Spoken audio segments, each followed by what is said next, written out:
हाय, कैसे हैं आप सब? और मेरे ख्याल से आप लोग ठीक ही ठाक होंगे। आइए आज की इस वीडियो में बात कर लेते हैं कि कोर्ट में जो केसेस चलते हैं उनकी पेंडेंसी बहुत ज़्यादा लंबे समय तक क्यों होती है। मतलब जो कोर्ट में मुकदमे चलते हैं बहुत ज़्यादा सालों साल क्यों चलते रहते हैं, इसके पीछे वजह क्या है, कारण क्या है, रीज़न क्या है। तो आज की इस वीडियो में हम इसी बारे में जानने की कोशिश करेंगे। तो चलिए फटाफट वीडियो शुरू करते हैं। मेरा नाम है राहुल सिंह और आप देख रहे हैं एडो हेल्प अस।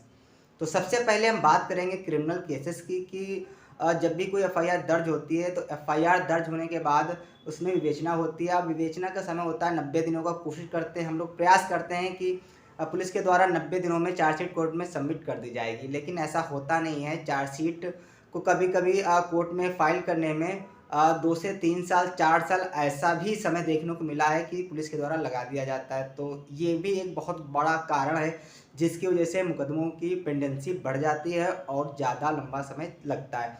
अच्छा, उसके बाद अगर अभियुक्त की गिरफ्तारी हो गई तो अपना बेल के लिए जो है अप्लाई करता रहता है। उसके बाद जो है वादी मुकदमा होता है। जब तक चार्जशीट कोर्ट में सबमिट नहीं होती है तब तक वो कुछ नहीं कर सकता और वो उसी के आधार पर चलता रहता है। चार्जशीट सबमिट होने के बाद भी फाइल में चार्ज बनने में बहुत लंबा समय लगता है। चार्ज बन भी जाता है तो उसके बाद भी बहुत लंबी लंबी तारीखें मिलती रहती। कारण क्या होता है कि मुकदमे इतने सारे चलते रहते हैं कि कोर्ट पर बहुत ज़्यादा दबाव बनता है, बहुत ज़्यादा बोझ होता है, जिस कारण मुकदमों की सुनवाई नहीं हो पाती। होता क्या है कि अगर आज गवाही किसी की होनी है या कुछ आज होना है, अगर किसी ने एप्लीकेशन दे दी या किसी की तबीयत खराब है या बहुत ज़्यादा ऐसे मामलों में देखने को मिलता है कि कोर्ट ही नहीं बैठती है। कि होता क्या है कि अगर आज के दौर में देखा जाए तो मुकदमे इतना ज़्यादा हैं और जजेस की कमी बहुत ज़्यादा है हमारे देश में। अब ऐसे में आपको बताएं कि बहुत सारी ऐसे कोर्टें हैं जिनमें पर डे 200 से लगा के 250 या 300 तक मुकदमे पर डे लगते हैं। तो ऐसे में अब एक जज के लिए इतने सारे मुकदमे सुनना नामुमकिन हो जाता है, क्योंकि टाइम क्या होता है, 10 बजे से समय रहता है। अब 10 बजे से कोर्ट बैठती है 1:30 बजे तक, 1:30 से 2 लंच चलता है। उसके बाद कोर्ट बहुत ज़्यादा बैठती है तो 5 बजे तक, नहीं तो 4:30 बजे तक। दोस्तों यहाँ पर आपको बता दें कि होता क्या है कि मुकदमों में लंबी लंबी डेटें लगती हैं, जिस कारण से बहुत ज़्यादा लंबा वक्त लगता है। और यही कारण होता है कि अगर हम बात करें ट्रायल ख़त्म होने की, तो ट्रायल ख़त्म होते ही होते 7 से 8 साल या 10 सालों का वक्त लग जाता है। यही कारण है हाईकोर्ट का। हाईकोर्ट में भी पेंडेंसी वैसे ही पड़ी हुई है। और अगर सेशन कोर्ट की और लोअर कोर्ट्स की बात करें तो हर जगह यही प्रॉब्लम है कि जजेस की बहुत ज़्यादा कमी है और मुकदमे पर डे दायर किए जाते हैं और उनकी पेंडेंसी बढ़ती रहती है। उसकी अपेक्षा में मुकदमे डिसाइड बहुत कम होते हैं। बात करें अगर हम सिविल मामलों की, तो सिविल मामले में जब मुकदमा दायर कर दिया जाता है उसके बाद अपोजिट पार्टी होती है, उसको नोटिस जाती है, तो उनको भी कोर्ट में आने में समय लग जाता है। और उसके बाद वो अपना आते हैं, डब्ल्यूएस लगाते हैं, मुकदमा चलता रहता है, तो उसमें भी बहुत सारा लंबा वक्त लगता है। अब मान लीजिए आज की डेट में कोई एप्लीकेशन है, उस पर बहस होनी है। आप अपोजिट पार्टी से या वादी पार्टी से किसी ने एप्लीकेशन दे दी, एडजमेंट दे दिया कि आज उनके अधिवक्ता बीमार हैं या वो शहर से बाहर हैं या वो आज की कार्रवाई नहीं चाहते, तो ऐसे में क्या होता है, उस दिन स्थगन प्राप्त हो जाता है, उनको अलाउ हो जाती है एप्लीकेशन और उसके बाद में एक लंबी डेट लग जाती है। तो ये भी एक कारण है कि लंबा वक्त सिविल का मुकदमा हो या क्रिमिनल का मुकदमा हो लग जाए। उसी प्रकार से क्रिमिनल मामले हैं, उनमें भी ट्रायल खत्म होते होते बहुत सारा लंबा वक्त लग जाता है। अगर किसी ने क्राइम किया है तो अगर उसकी बेल हो गई तो वो आराम से घूमता रहता है, उसको आराम से डेटें मिलती रहती हैं। और जो परेशान हुआ है, वादी मुकदमा है, जिसने एफआईआर दर्ज कराई थी, जिसको गंभीर चोटें आई थी, उसको कोई राहत नहीं मिलती है। तो ये बहुत सारे कारण हैं कि आज के दौर में हमारे देश में लोगों को न्याय मिलने में बहुत ज़्यादा दिक्कतों का सामना करना पड़ रहा है और बहुत ज़्यादा लंबा वक्त लग रहा है। आज के दौर में लोगों के पास समय बहुत कम है, तो ऐसे में ये सालों साल मुकदमे चलते रहते हैं, जिस वजह से लोगों का न्याय प्रणाली से विश्वास उठता जा रहा है। इस पर कई बार सुप्रीम कोर्ट के जजमेंट भी आए हैं, इस पर कई बार आवाज़ भी उठाई गई है, लेकिन कोई ठोस कदम नहीं उठाए गए हैं जिसकी वजह से इसको थोड़ा कम किया जा सके। अब इसको कम कैसे कर सकते हैं, बहुत ज़्यादा जो लंबा समय लग रहा है इसको कम कैसे कर सकते हैं, तो इसमें अभी जो भारतीय न्याय संहिता की बात हो रही थी, इसको जो है लागू कर दिया जाएगा। तो इसमें कुछ जो है पहल की गई है थोड़ी बहुत, लेकिन इसको कम जब भी किया जा सकता है जब जजेस की मात्रा भरपूर होगी। यानी अगर किसी जज के पास 100 मुकदमे पर डे सुनने के लिए दे दिया जाए तो बहुत ज़्यादा मुकदमे हो जाएंगे, वो सुन ही नहीं पाएगा। और ऐसे में क्या होता है कि लंबी लंबी डेट लगती रहती है। जब लिमिटेड मुकदमे होंगे, लिमिटेड काम होगा, तो वो आसानी से काम कर सकेंगे। साथ ही में जो हमारे अधिवक्ता भाई हैं उनको भी सोचना होगा कि तारीख पे तारीख लेने से कोई फ़ायदा नहीं, जल्द से जल्दी मुकदमे को निपटाया जाए और वादी मुकदमा है उसको राहत मिले। तो यहाँ पर थोड़ा न्यायपालिका में सुधार की ज़रूरत है और जजेस की मात्रा बहुत कम है।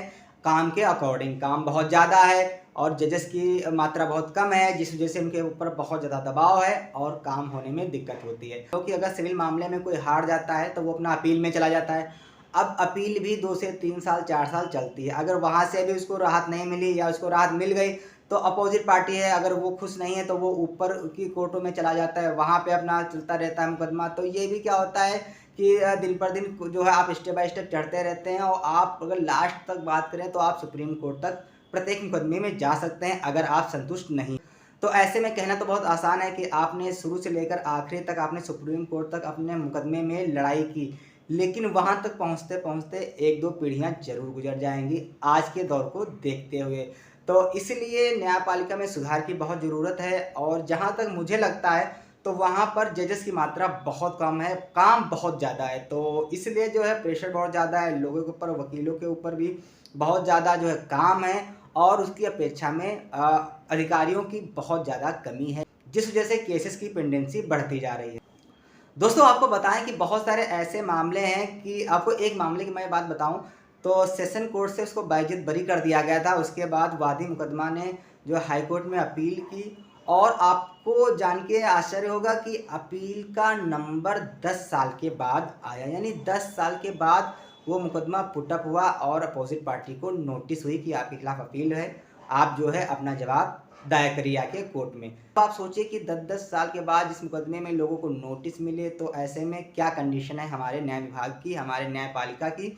तो ऐसे में लोगों का जो विश्वास है वो वास्तविकता की बात सही है कि वो उनका विश्वास यहाँ से हटता जा रहा है। लोग बहुत ज़्यादा होता क्या है, थाने में ही सेटलमेंट करने का प्रयास करते हैं कि चलो यहीं से ही ख़त्म हो जाए, कौन कोर्ट कचहरी के चक्कर लगाए, क्योंकि न्याय मिलने में बहुत ज़्यादा लंबा वक्त लगता है। तो यही एक मामला नहीं, बहुत सारे ऐसे अनेक मामले हैं जिनको बहुत सारा लंबा वक्त लगता है।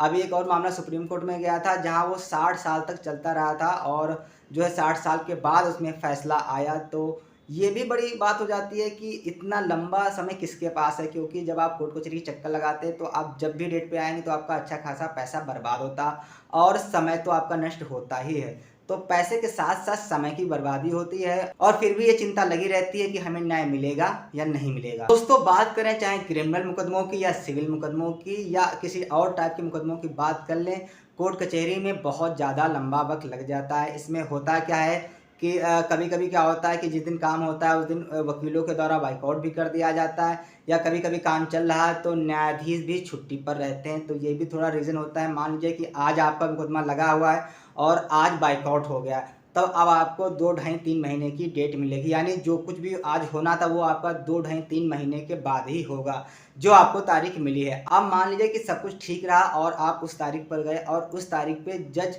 साहब ही छुट्टी पर हैं, तो आपको 2-2.5-3 महीने की और समय मिल गया। तो ऐसे में क्या होता है कि यही छोटी छोटी चीज़ें हैं, यही छोटे छोटे कारण हैं जिनकी वजह से मुकदमे बहुत ज़्यादा लंबे वक्त तक चलते रहते हैं और लोग न्याय पाने से वंचित रहे जा रहे हैं। तो आपको बता दें कि ये बहुत ही गंभीर विषय है और इस पर चर्चा की बहुत ज़्यादा ज़रूरत है। कोई इस पर चर्चा करना ही नहीं चाहता है कि इतना लंबा समय क्यों लगता है, इसके पीछे क्या कारण है, इसको हम कैसे सही कर सकते हैं, क्या प्रयास किए जा सकते हैं, कोई चर्चा नहीं करना चाहता है। अब बेफालतू के जो है सवाल होते हैं उनमें जो है डिबेट चलती रहती है। जो वास्तविक रीज़न है उन पे कोई प्रकाश नहीं डालना चाहता, उस पर कोई बहस नहीं करना चाहता। इसीलिए जो पहले से चलता आ रहा है वही आज भी चल रहा है। भारत देश को इतनी तरक्की करने के बावजूद भी न्यायपालिका में बहुत ज़्यादा विशेष प्रकार का कोई संशोधन नहीं हुआ है और लोग तब भी न्याय से वंचित थे और आज भी वंचित हैं। कारण क्या है कि इतना लंबा समय लगता है तो लोग बाहर कोशिश करते हैं कि सेटलमेंट कर लो, कम से कम उससे तो बच जाएंगे। सालों साल जो कोर्ट कचहरी चक्कर लगा रहे हैं उससे तो बच जाएंगे। तो यही सारी समस्याएं हैं जिससे लोगों का न्यायपालिका से विश्वास उठता जा रहा है।